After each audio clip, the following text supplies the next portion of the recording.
Pasal ilmu tak dapat dengan zikir. Nak dapat ilmu, mu kena dengar, ambil faham, soal. Bertanya, soal jawab, hafal apa maklumat, ilmu, alat-alat untuk boleh faham. Tu. Yang ada. Macam mana pun nak sebut, asal dia sebut zikir. Kalau kita faham apa saya sebut bab ilmu tadi, kalau duduk tempat ilmu, dia kena tinggal dulu zikir ni, dia kena ada ilmu. Kalau zikir pun, kalau kami di pondok, Tok Guru dia memang ajar zikir, dia tak tinggal terus, tapi dia tak ajar tarikat. Zikir memang medan zikir subuh. Kami zikir sampai terbit matahari. Lepas subuh, sepanjang subuh, zikir tu sampai cerah. Orang nak dengar terbit matahari pukul apa? Lebih kurang 7 orang, berpi pukul 7 subuh pukul apa? Bila pukul 6 lah.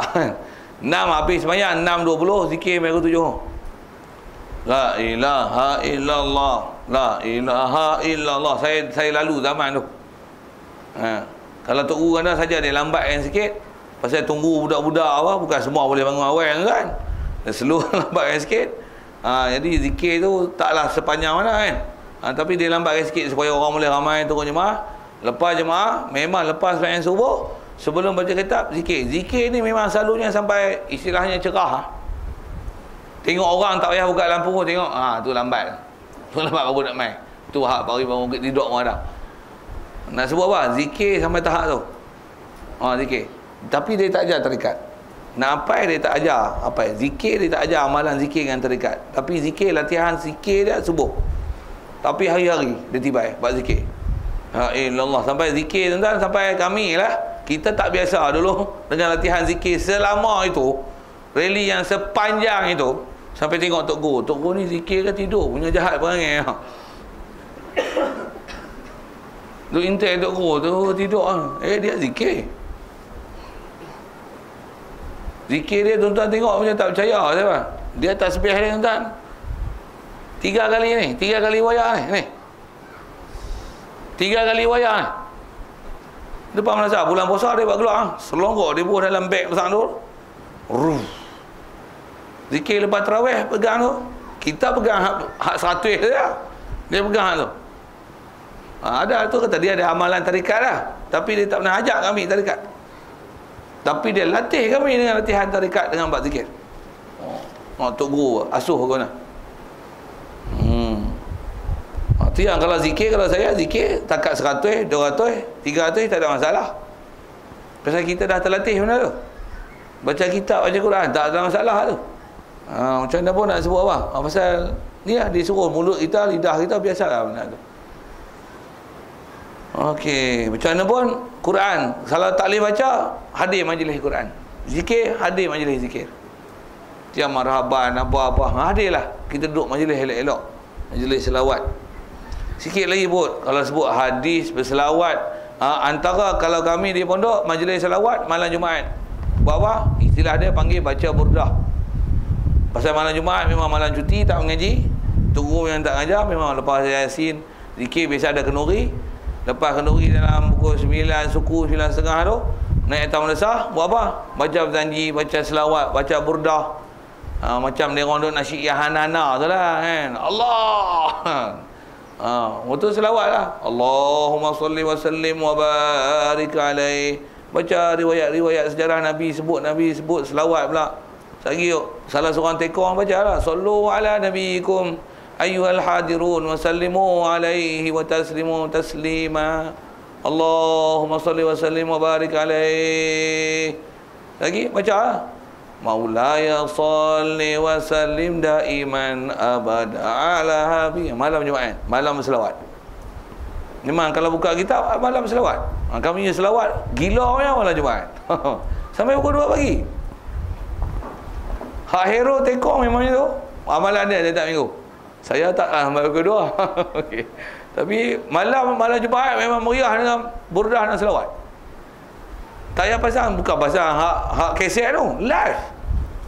Masuk aja yang minat lah, yang tak minat lah. Tapi masalahnya guru ajar macam tu. Kami di sesi pengajian Tok Guru ajar macam tu. Pasal apa tu? Nak biasakan dengan ada amalan zikir, Quran, hadis, selawat.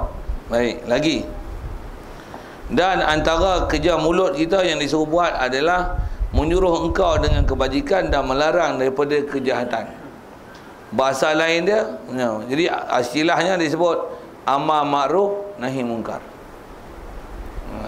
Yang ni pun tuan-tuan, kalau kita tak biasa campur geng dakwah, geng tabligh, kita tak buat ni. Yang selalu buat ni geng tabligh lah. Tuan-tuan berapa banyak tuan-tuan yang pernah dakwah? Jawab lah elok. Baik lelaki, baik perempuan, jawab lah. Berapa orang yang pernah jadi baik dengan sebab kita? Berapa orang? Walaupun kita dah baik, bufi bahasa itulah. Mengaku pi ha. Walaupun kita dah baik, berapa orang jadi baik dengan sebab kita? Jadi apa maksud? Maksudnya kita tak jalankan peranan amar ma'ruf nahi mungkar. Begitu juga orang mungkar, berapa ramai dah orang jahat yang dia tinggal jahat dengan sebab kita. Jadi maksudnya kita tak ada lah buat kerja amar ma'ruf nahi mungkar ni, tak ada. Saya dulu tuan-tuan paling aktif amar ma'ruf nahi mungkar ni zaman sekolah. Masa tu duk ikut geng dakwah. Geng sekolah ni, masa saya sekolah menengah tu, kita 4 atau 5 ni. Pergi sekolah memang saya kat luar pun masa tu tak ngaji pondok lagi, sekolah menengah lagi, sekolah kebangsaan lagi. Dan memang saya di sekolah tu pasal dah biasa mengaji surau, dengar tok guru duk ngajar, ustaz-ustaz duk bagi ceramah apa. Minat jiwa ngaji agama tu dah ada, melonjak lah. Tapi tak pergi pondok lagi lah. Pergi pondok lepas SPM ni. Saya nak sebut gini, bila dah faham tu, pergi sekolah dengan banyak benda yang bengkeng, tak suka dengan aturan sekolah. Sekolah banyak merepet.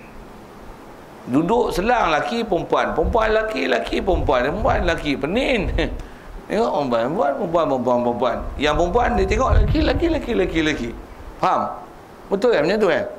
Mana ada asing perempuan sebelah, laki sebelah. Mana sekolah agama ya ada itu. Ada sekolah kebangsaan tak tahu lah. Saya pernah sekolah kebangsaan lah. Memang pening itu. Itu tu. Betul bila ngaji apa, memang hati duduk dalam kelas tak pernah rasa seronok lah. Pula tu, geng-geng yang ada tu bukan semua yang sembahyang subuh, yang zuhur tak sembahyang, apa ngaji lagi, tak ada.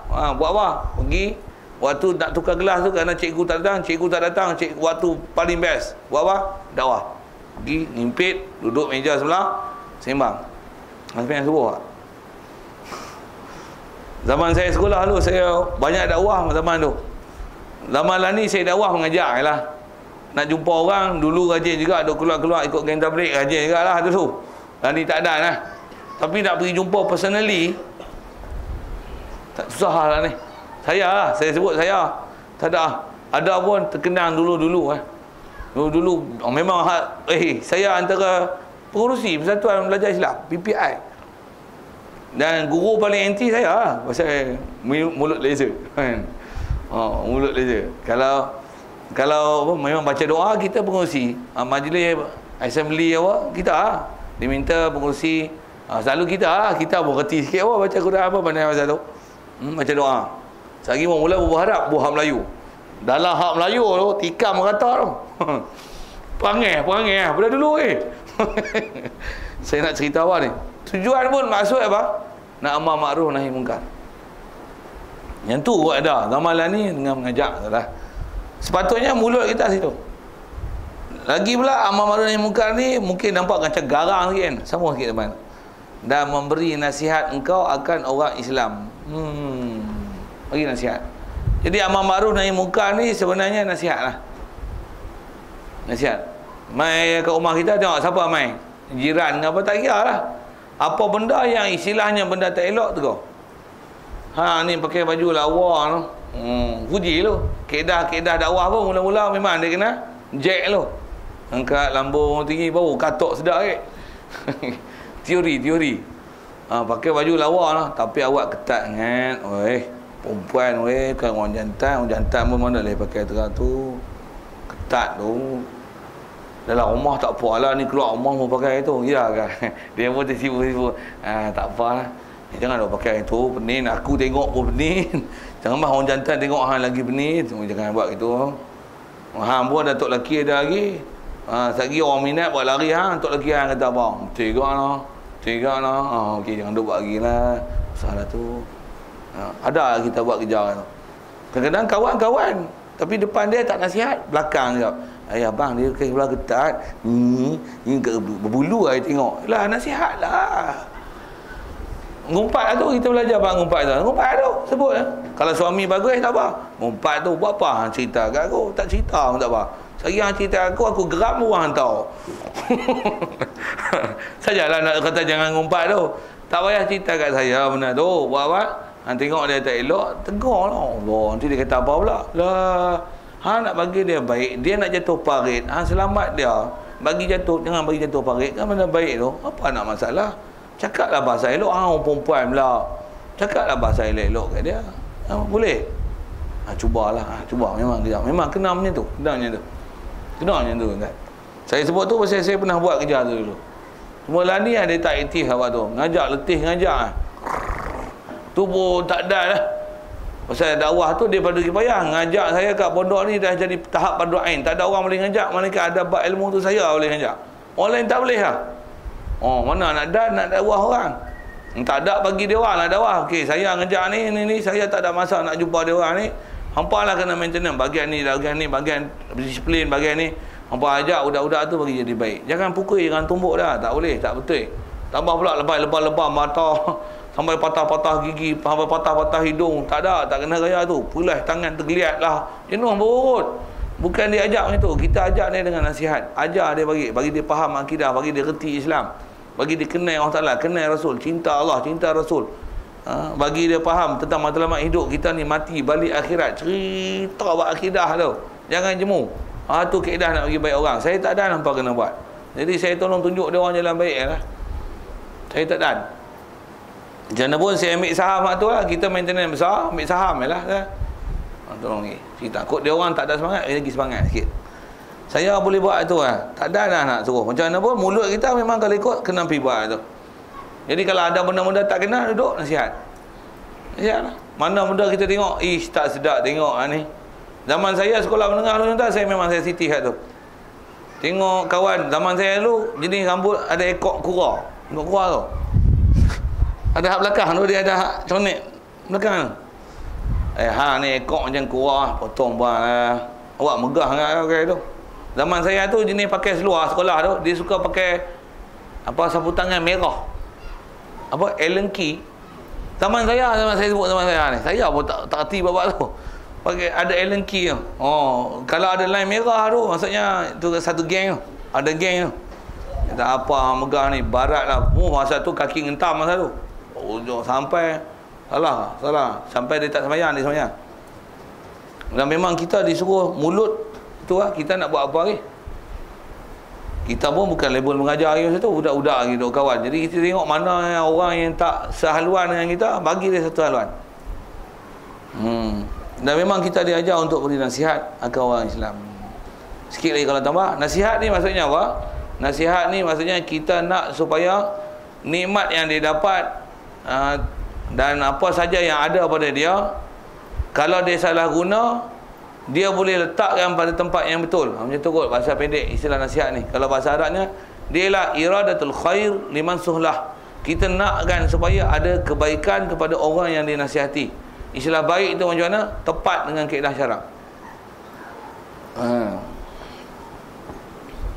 Saya dulu tuan kecil, masih lagi nak sebut. Saya nak sebut tu, saya punya pengalaman tu boleh buat share lah. Saya kalau budak-budak kecil-kecil yang duduk main tu, kalau dulu zaman saya petang-petang saya suka panggil dia orang. Zaman saya sekolah menengah, masa saya kecil-kecil saya tak kerti buat kerja, saya tak pandai lagi. Bila pergi masjid biasa dengar cerita dakwah amar ma'ruf nahi munkar ni. Budak-budak besar-besar tu saya cukup suka layan. Layan buat apa? Layan cerita Nabi, cerita Rasul. Bagi dia semangat. Sehari kita pergi masjid. Okey, best. Setuju. Boleh angkat tangan.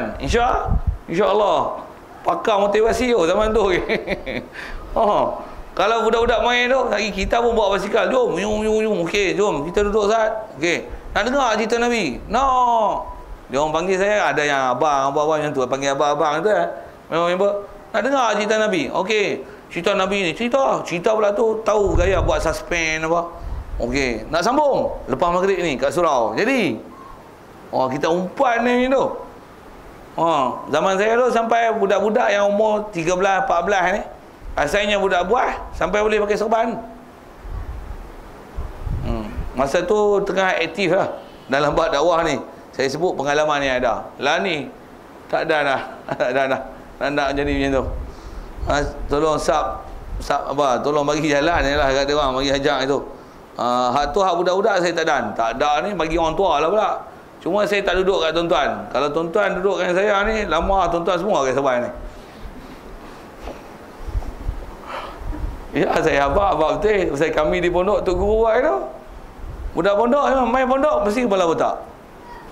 Undang-undang tu mesti kena maju lah. Pi ada orang maju. Cing. Zaman Nabi lu orang masuk Islam jahiliah semua dia buang. Rambut buang, apa-apa yang mana tatu apa semua buang tau. Walaupun ada benda yang bersibah tatu pun jadi moderat, tapi you dah masuk Islam, semua dia buang benda-benda tak elok. Jadi kita main pondok ni benda perangai tak elok apa buang lah. Sampai kita bukan pergi pegang kepala dia pergi cukup. Dia kata, mah lah kepala ni. Tengok orang semua cukup, environment mempengaruhi dia.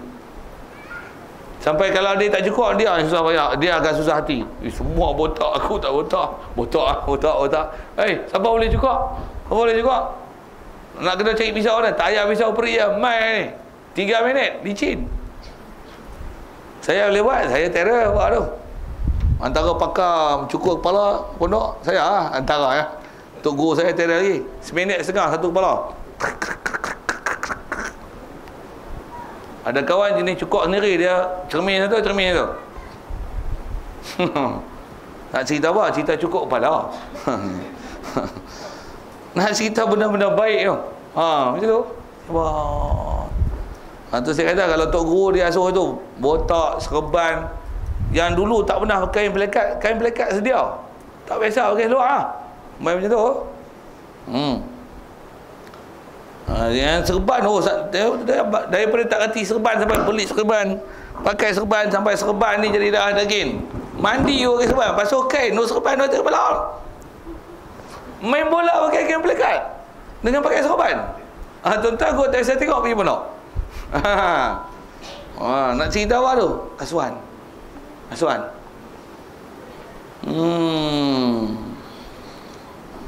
Tapi mencuri pakai serban lah leceh kat tu. Main bola tak apa. Okey, siap.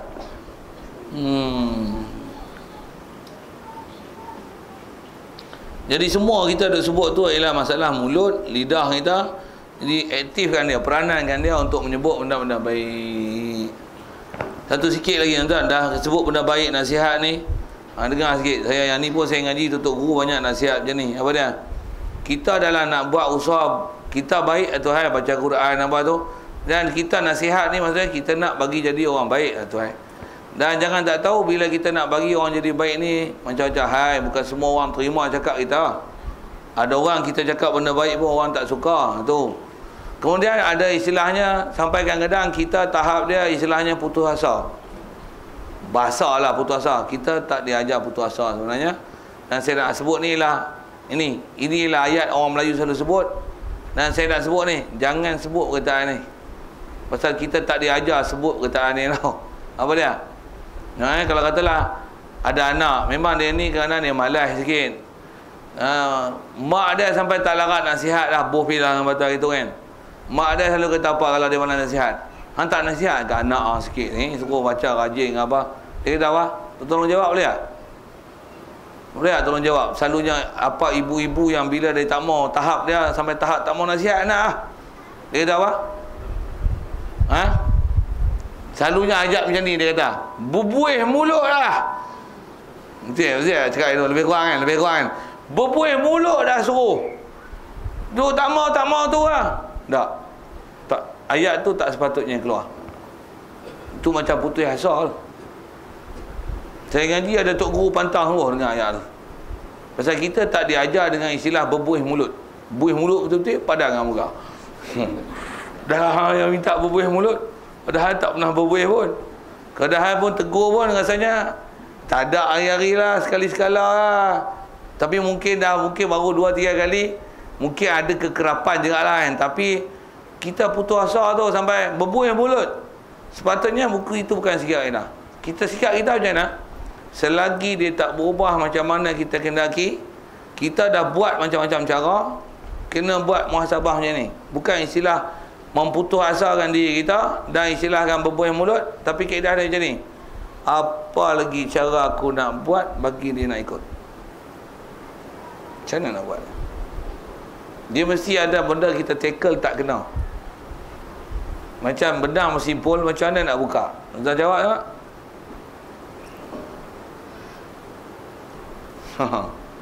Dia boleh buka sebenarnya. Tapi macam mana Cik Akai? Cik Akai sikit. Tak boleh, cuba lagi. Bila boleh buka esok macam mana? Oh, tani rupanya. Tahu lah lain kali. Budak macam ni, budak ni macam ni, budak ni macam ni, budak ni macam ni. Tak boleh macam ni, try macam ni. Tak boleh macam ni, try macam ni. Tak boleh macam ni, try macam ni. Baru dia kreatif. Baru dia istilah kreatif tu lah. Tu yang kalau orang macam ni buat kerja dakwah cukup sukses. Jangan buih mulut lah. Tak ada. Dia neri yang esok. Tinggal habis amalan. Dia tak ada nak kebaikan pada manusia pasal ada sifat putus asa. Sekilah nak sebut buat tu. Pasal kita ni buat nasihat ialah benda besar. Satu kita ni jadikan nasihat ni, kalau boleh lah saya nak sebut tu, saya pun ada benda yang dah tak jadi buah mulut saya. Buah mulut tu tak jadi benda tu di mulut saya. Saya dulu memang kalau ada benda tak masuk mata ni, tak puas hati lah, tengok benda-benda tak betul, mulut saya cakap awal. Kalau mengajar ni saya sebut. Sini saya tak tahu saya sebut ataupun tidak. Tapi saya punya perangai tak. Kalau surau nak sembahyang, saya tak tahu, saya tegur. Tak, kalau saya ada sebut tu, mengaku lah, tak mengaku tu, tengok saya nak sebut. Surau ni surau kan. Surau dia tak macam masjid tau. Kalau sembahyang, orang perempuan duduk sana, main sini, tutup dengan tirai. Walaupun ada tirai apa ni, tirai transparent. Membobi bahasa itu. Walaupun ada tirai transparent yang boleh nampak orang di depan, pergerakan imam, tapi untuk sah, dia tak boleh dengan tutup semua. Dia mesti ada kawasan yang dibuka, walaupun tak di tengah, sama ada di tepi sini atau di tepi sini, ataupun di tengah, mesti dibuka. Nisbah keluasannya boleh dilalu oleh kadar seorang. Jangan ada halangan, mesti dibuka. Baru sah makmum ikut imam. Saya punya perangai dulu masuk surau, mesti saya tegur tu dulu. Sikit soal, saya tegur di sini. Tak bisa sebut kan lah. Dengar. Hukum fiqh dah macam tu. Maksudnya bila nak sembahyang macam mana? Ni Imam Ma'ruf Nahi Munkar ni. Nasihat ni, tuan-tuan nak belajar fiqh ni, tak berapa tahun nak jumpa tu. Satu kita diajar dengan nasihat. Tengok ni, rasa dia orang tak reti ni. Reti lah saya sebut apa ni? Tak bisa dengar lah. Okey. Masjid tak apa, dia tak dinding kan, tingkat atas kan, tingkat bawah kan, kalau semua tu masjid tak ada masalah. Tapi surau untuk berjemaah, kalau khususnya tak orang perempuan lah, orang perempuan yang kena besar ilmu ni pasal dia akan duduk dalam tirai. Jadi bila dia sembahyang, dia kena buka. Ni sembahyang tutup, lepas tu buka. Sembahyang kalau ikut tutup lah kan. Tapi kalau ikut dia mesti ada yang buka, yang istilahnya antara makmum dengan imam jangan ada hail, jangan ada pendinding yang menghalang antara imam ke makmum. Kalau ada halangan tempat yang bukan masjid, dia akan menyebabkan tak sahnya mengikut makmum ke imam, kerana selain daripada syarat makmum mesti tahu pergerakan imam dengan melihat ataupun mendengar.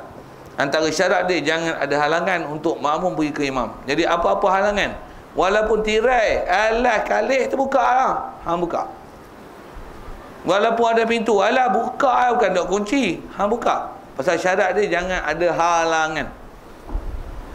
Detail pekah dia macam tu lah sikit. Macam mana pun saya nak sebut apa? Nasihat. Nanti tahu. Lepas tu nak discuss apa-apa, nak tanya ustaz lain apa, tuan-tuan punya kerja tu. Ada orang tak berhati, ustaz ni tanya ustaz lain tengok. Tu tanya pula, ustaz lain tak kata apa ustaz? Jawab senangnya, adakah dengan dia tak kata apa-apa tu maksudnya benda tu tak apa? Tak tahu pula, tak tahu dengar saya tahu. Benda tu ada apa? Memang saya tegur tu kena tegur lah. Pasal itu saya tegur. Dia orang tak ada ilmu, dia orang tak tahu nak tegur apa. Pasal orang yang tak ada ilmu, dia tak boleh nak membetulkan. Bahasa Arab disebut faqidu syai' la yu'ti. Orang yang tak memiliki apa-apa, dia tak boleh memberi apa-apa. Saya bila saya ada pengetahuan rukun dan syarat yang saya reti, saya boleh betulkan apa yang tak betul. Yang bahasa Arab faqidu syai' la yu'ti. Orang yang tak ada sesuatu, dia tak boleh memberi sesuatu. Yang tu kot. Nanti asal nak sebut kena sihat tu. Jadi antara yang dia nak sebut lagi, mulut kita ni, tunaikan engkau akan hajat mereka itu. Kita sama situlah nanti insya-Allah. Jadi baca 3 baris tu. Cuma saya detailkan ke Quran sikit tadi, ke hadis Nabi, tang baca lafaz hadis, tang zikir. Bagi ada latihan zikir. Itu kalau kat surau ni, lepas subuh ke, ambil pi lah 50 kali. Maghrib tu kalau tak banyak pun, ya Latif, ya Kafi, 10 kali la ilaha illallah, la ilaha illallah pun jadilah buat zikir. Subhanallah, alhamdulillah tu jangan tinggal. Alhamdulillah, Allahu akbar. Pasal apa tu? Tu zikir-zikir mudah, zikir harian yang lepas bayang waktu, yang memang ulama itu satu Rasulullah sendiri sebut amalan-amalan itu jangan ditinggalkan. Waktu kita duk sembahyang fardu ni. Kalau nak tambah lagi, tambahlah zikir-zikir yang tambah tu. Kalau boleh maintenance tu pun kalau ikut untuk permulaan ni tu pun bagus dah. Lagi yang kita dah sebut tu sikit tadi ialah tentang amar ma'ruf nahi munkar dan nasihat. Sikitlah kita tu dengan syarahan apa lebih kurang untuk fahamkan masalah kita dan nak susun apa strategi kita akan datang, nisbah kita punya ilmu, amalan, supaya mulut kita boleh menyebut benda baik. InsyaAllah. Jadi kita tangguh situlah. Dan menunaikan engkau akan hajat mereka itu. Wallahu alam. Tangguh situ yang baik pada Allah Ta'ala. Yang tak kenal bahasa tu, yang tak elok tu daripada keipanan, kekurangan saya. Sana pun soal kalau ada sekitar tentang kita sebut Quran, hadis atau seumpama itu, asal bicaranya tambah lidah, terakhir bak nasihat. Soal kalau ada.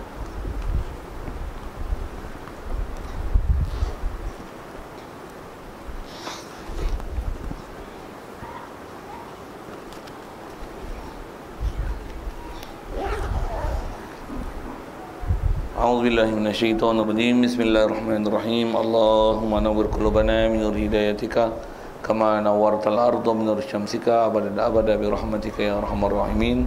Warzuqna fahman nabiyyin wa hifdzal mursalin wa ilhamal malaikatil muqarrabin wa sallim tasliman ala jamil anbiya'i wal mursalin walhamdulillahi rabbil alamin. Assalamualaikum warahmatullahi wabarakatuh.